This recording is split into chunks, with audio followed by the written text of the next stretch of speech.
In the light reactions of photosynthesis, the electron flow is also accompanied by the pumping of protons from stroma to thylakoid lumen.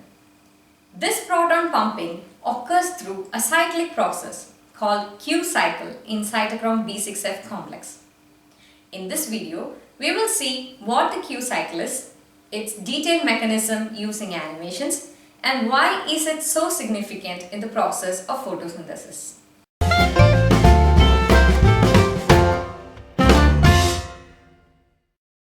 Hello everyone, it's me Shanty and you're watching Biology Nowadays. Before we get into the details of Q cycle, it is important to have a short look at the initial steps of non-cyclic electron transfer in photosynthesis. Here is P680, the special pair chlorophyll A molecule present in photosystem 2 or PS2. When light falls on P680, it gets excited and gives off an electron. This electron is accepted by pheophytin, the primary electron acceptor in PS2. The lost electron from PS2 is replaced by electron from water splitting. The electron accepted by pheophytin is transferred to plastoquinone or PQ. At the same time, PQ accepts an H+ ion from stroma. PQ is a 2-electron carrier. So, PQ needs one more electron, and the electron transfer processes we saw just now repeat once again. That is, a second photon hits P680 and it loses one of its electron. This electron is accepted by pheophytin. The lost electron from P680 is replaced by the second electron from water. The electron with pheophytin is accepted by PQ. Now PQ received its second electron. Along with that electron, PQ accepts another H+ ion from stroma. Now PQ has 2 electrons and 2 H+ ions. In this form, it is called hydroquinone or plastoquinol, PQH2. Hydroquinone is mobile and it moves to cytochrome B6F complex through the thylakoid membrane. PQH2 passes the electrons one at a time to plastocyanin or PC through cytochrome B6F complex. When one electron passes from hydroquinone to PC, one H+ ion is liberated into the thylakoid lumen. So when it loses 2 electrons, 2 H+ ions are liberated into the lumen. In addition to these H+ ions, 2 more H+ ions are also pumped from stroma to lumen. This proton pumping takes place through a cycle called Q cycle in cytochrome B6F complex. The Q in the Q cycle stands for quinone.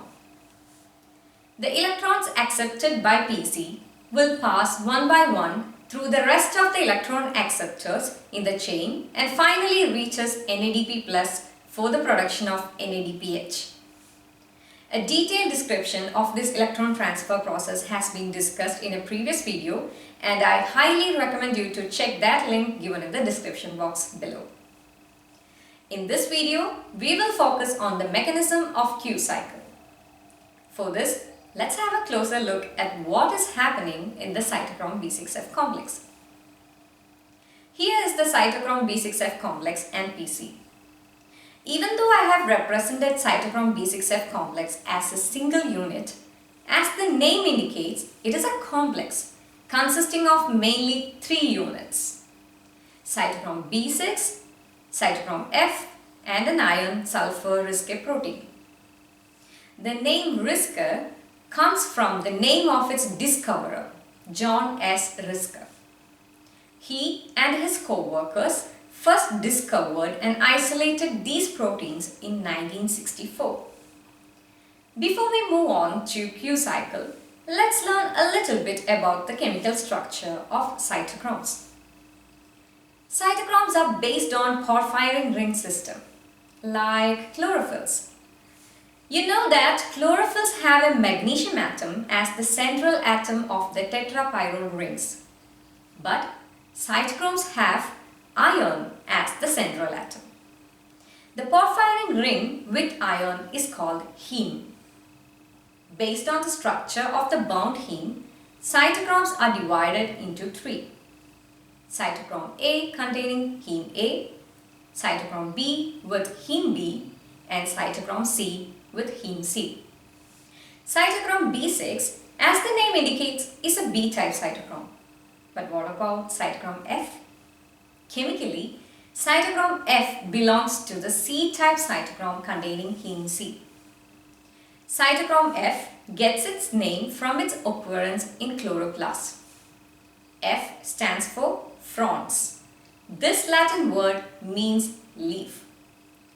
Cytochrome B6 is embedded in the thylakoid membrane. It contains two heme B molecules, heme BP and heme BN. They are arranged in parallel and stand vertically to the plane of the thylakoid membrane. The lumen side of the thylakoid membrane is electrochemically positive. Because it is in the lumen side, the H+ ions extrusion occurs. Since heme BP is situated towards the electrochemically positive side of the thylakoid membrane, the subscript P denotes positive. The stromal side of the thylakoid membrane is electrochemically negative because it is in the stromal side the H+ ions uptake occur. Since heme BN is situated towards the electrochemically negative side of the thylakoid membrane, the subscript N denotes negative. Cytochrome F is situated towards the lumen of the thylakoid. As I said before, cytochrome F belongs to C-type cytochrome and it contains a heme C molecule. The next component, risca protein, is only loosely embedded in the membrane. It is composed of two iron atoms joined to two sulfur atoms, forming a Fe2S2 center. The Q cycle involves two distinct catalytic sites called QO and QI. The QO site is on the luminal side of the thylakoid membrane and the QI site is located on the stromal side. Now let's start the Q cycle. Firstly, a hydroquinone molecule binds to the QO site. This site has a higher affinity for hydroquinone. This hydroquinone actually comes from a group of 7 to 10 PQ molecules attached to photosystem 2. This group of PQ molecules is called PQ pool. Some of the PQ molecules in this pool will be in their reduced form, that is hydroquinone. Remember that the hydroquinone formed in the photosystem 2 during the light reaction enters this PQ pool. And one hydroquinone from that pool is now at the QO site. Hydroquinone passes one of its electrons to PC through risca protein and heme C molecule. This path is called the high potential chain. Now let's draw an arrow here. In the left hand side of the arrow, let's write the chemical species entering the process of Q cycle. For example, now we have PQH2. In the right hand side, we will write those who are coming out of the Q cycle. So now here we have the electron which is with PC. When PQH2 loses an electron, it loses an H+ ion which will come into the thylakoid lumen. So let us write it in the product side. PC will take that electron to photosystem 1 and finally reaches NADP+. Now the hydroquinone has one electron and one H+ ion. In this form, it is called semiquinone. The next electron is accepted by heme BP. This time, the risca protein doesn't have a chance to get that electron. When heme BP accepts the electron, an H+ ion is released into the lumen. So in the equation, here it becomes 2. Actually, the subscript O in QO stands for output, proton output. Because it is at this site the protons are released into the lumen.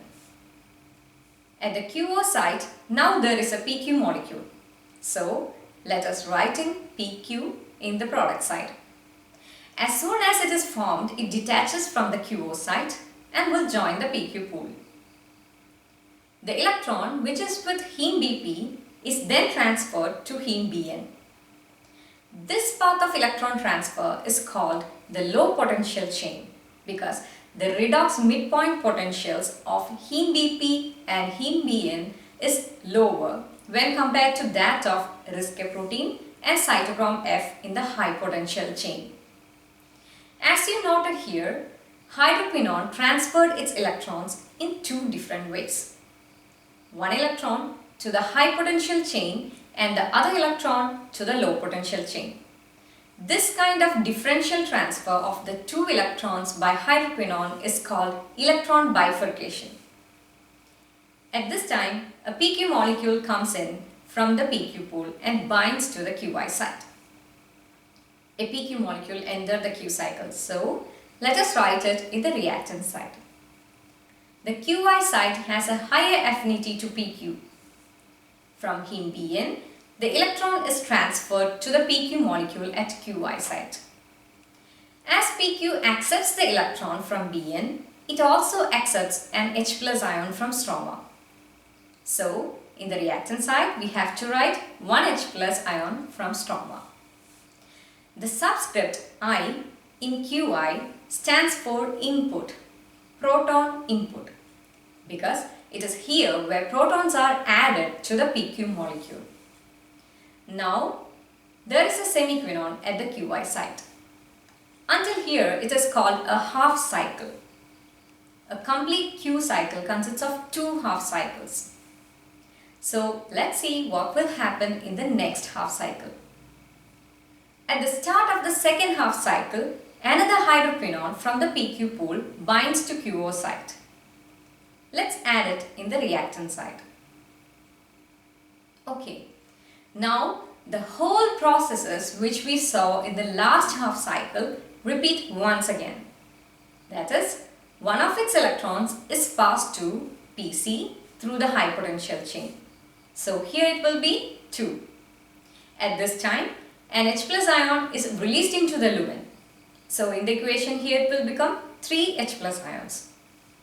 PC will take the electron to photosystem 1 and finally that electron reaches NADP+. Now at the QO site we have a semiquinone. The second electron is passed first to the heme BP molecule of the low potential chain. At this time an H+ ion is released into the lumen. So here it will become 4 H+ ions. PQ formed at the QO site detaches. Since a PQ molecule is formed at QO site, let's add that also in the product side. The electron from heme BP is then transferred to the heme BN molecule of the low potential chain. From heme BN, the electron is transferred to the semiquinone molecule at the QI site.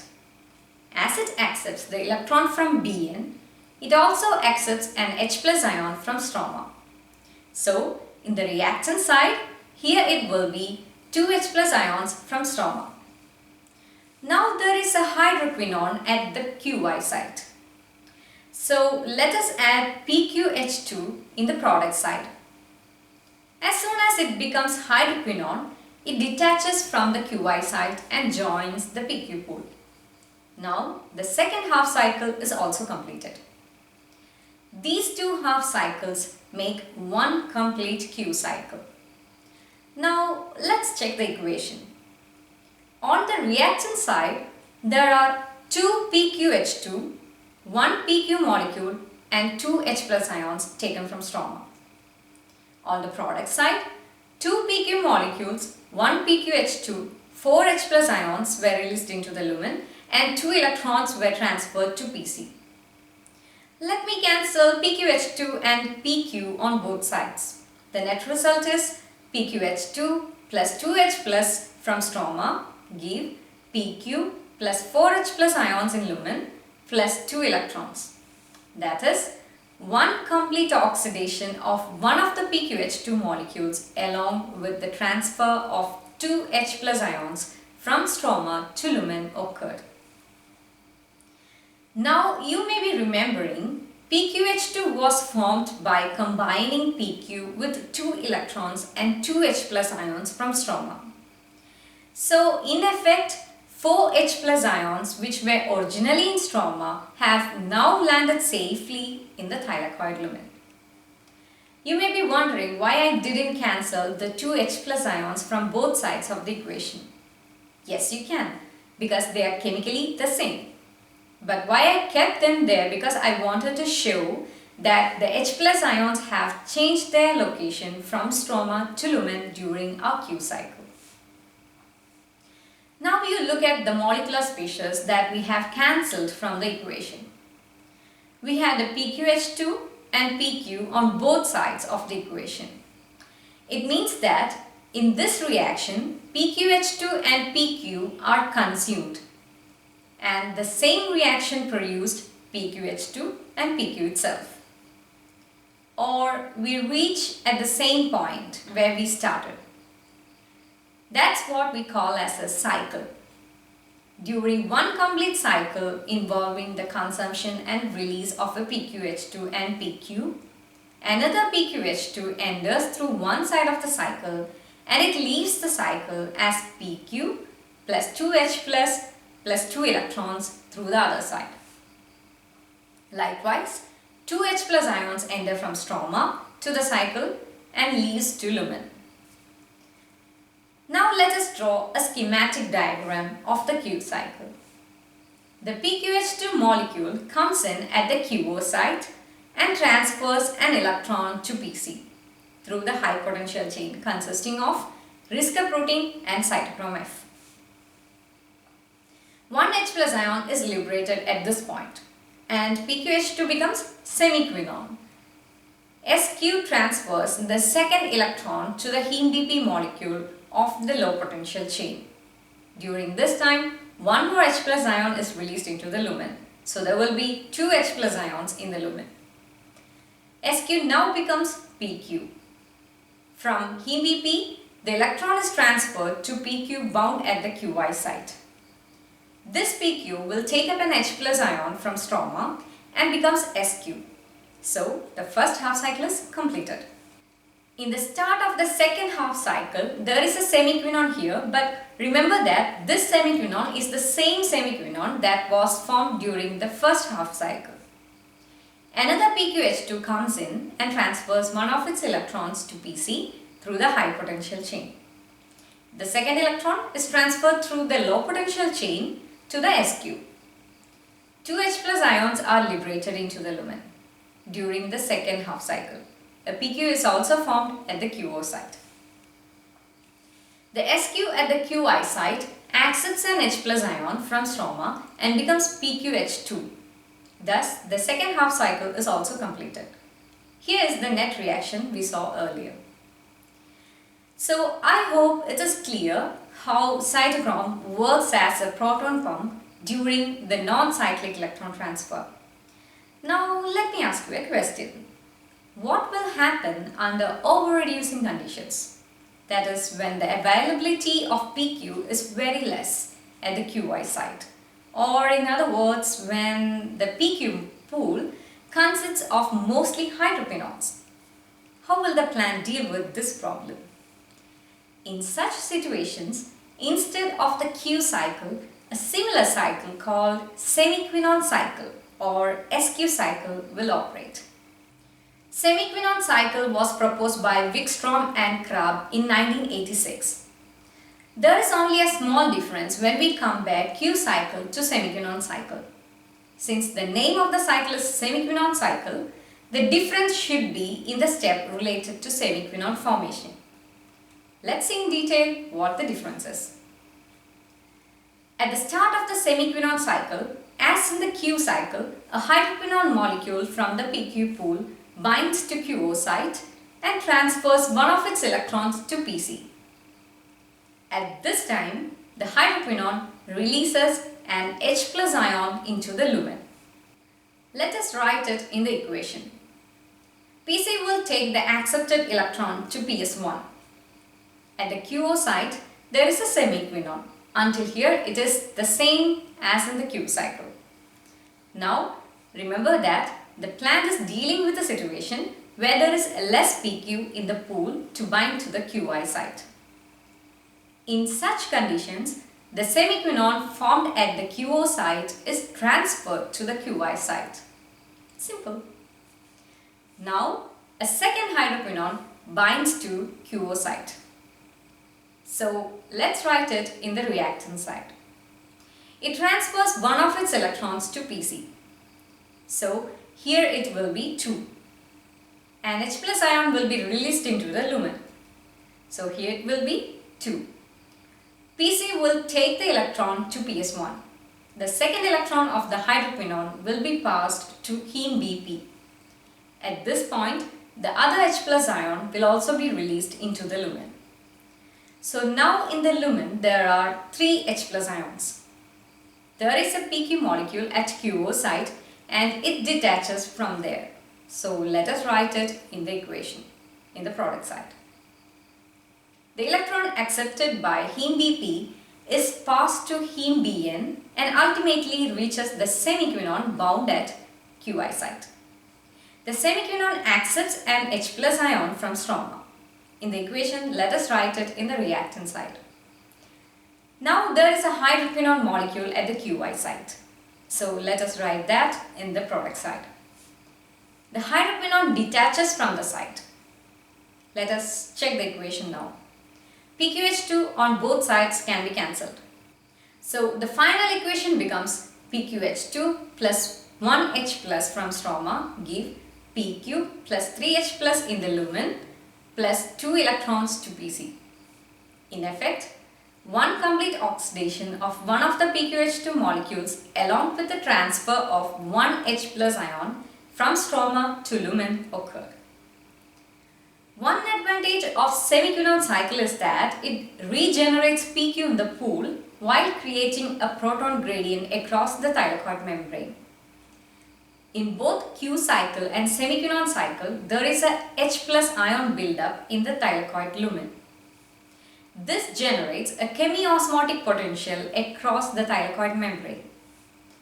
Due to this, the H plus ions pass back to the stroma, driving the ATP synthase and result in the production of ATP molecules.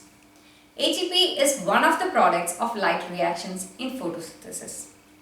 So, the proton pumping that takes place here through Q cycle has a great significance as it is responsible for the production of ATP. Actually, the current mechanistic model for the B6F complex derives from the Q cycle model of cytochrome BC1 complex. Cytochrome BC1 complex is seen in the inner membrane of mitochondria and participates in the mitochondrial respiratory chain. The Q cycle was originally proposed by Mitchell of Glim Research Laboratories, UK in 1975 and later it was modified by Crofts et al., University of Illinois, US in 1983. And that's all for this video and stay tuned.